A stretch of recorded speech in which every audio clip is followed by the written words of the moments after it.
അപകടങ്ങളും മരണങ്ങളും ആരെയും വിശുദ്ധരാക്കുന്നില്ല, വിശുദ്ധരാക്കത്തതുമില്ല. ചില അപകടങ്ങളും ചില മരണങ്ങളും ചിലതൊക്കെ ഓർത്തെടുക്കേണ്ടതുണ്ട്, ചിലരെയൊക്കെ ഓർമ്മപ്പെടുത്തേണ്ടതുമുണ്ട്. ആരുടെയും അപകടങ്ങളിലും മരണങ്ങളിലും ഞങ്ങൾ സന്തോഷിക്കത്തില്ല, സന്തോഷിക്കാറുമില്ല. പക്ഷേ നിങ്ങൾ കാറ്റ് വിതച്ച് ഞങ്ങൾ കൊടുങ്കാറ്റായി മാറുമ്പോൾ നിങ്ങൾക്കത് താങ്ങാനാവില്ല എന്നുള്ളത് നിങ്ങളാണ് ഓർക്കേണ്ടത്.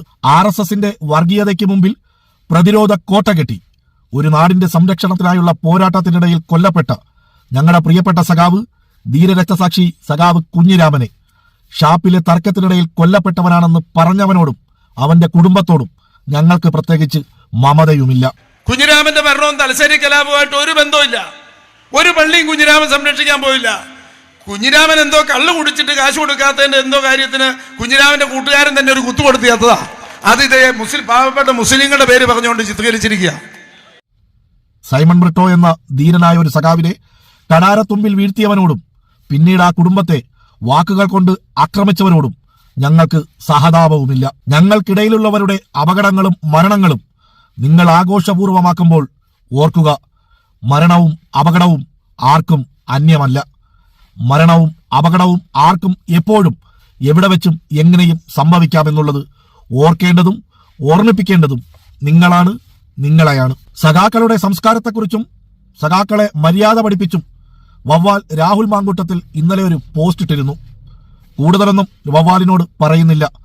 നീ പറഞ്ഞ ഒരു വീഡിയോ മാത്രം നിന്നെ ഒന്ന് ഓർമ്മപ്പെടുത്തുന്നു. എല്ലാം പോട്ടെ, കുഞ്ഞനന്തൻ എന്ന് പറഞ്ഞ ഹാർഡ് കോർ ക്രിമിനൽ ചത്തപ്പോ കോവിഡ് മഹാമാരിയുടെ സമയത്ത് അച്ഛൻ മരിച്ചാൽ അമ്മ മരിച്ചാൽ മക്കൾക്ക് കാണാൻ നിയന്ത്രണം ഉണ്ടായിരുന്ന കാലത്ത് കുഞ്ഞനന്തനെ പോലെ ക്രിമിനൽ കൊലപാതകി ചത്തപ്പോ CPM നടത്തിയിട്ടുള്ള പ്രകടനം നിങ്ങൾ മറന്നുപോയോ?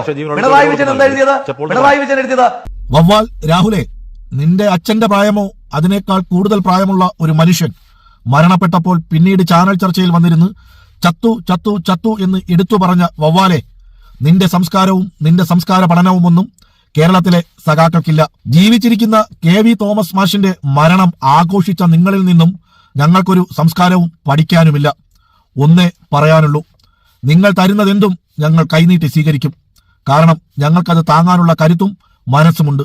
പക്ഷെ എപ്പോഴെങ്കിലുമൊക്കെ ഞങ്ങളത് തിരികെ തരുമ്പോൾ, അല്ലെങ്കിൽ ചിലതൊക്കെ നിങ്ങളെ ഓർമ്മപ്പെടുത്തുമ്പോൾ അത് താങ്ങാനുള്ള ശേഷിയും കരുത്തും മനസ്സും നിങ്ങൾക്കില്ല എന്ന് നിങ്ങളാണ് ഓർക്കേണ്ടത്. ഒന്നുകൂടി ഓർമ്മപ്പെടുത്തിക്കൊള്ളട്ടെ, ചിലർക്കൊക്കെ ചിലപ്പോഴൊക്കെ ചില സ്ഥലങ്ങളിൽ ധൃതിയിൽ വേഗത്തിൽ അത്യാവശ്യമായി എത്തിപ്പെടേണ്ടതുണ്ട്.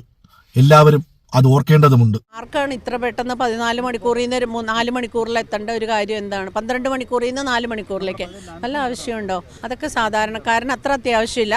അതിനേക്കാളും നമുക്ക് ബസ്സൊക്കെ ശരിയാണ്.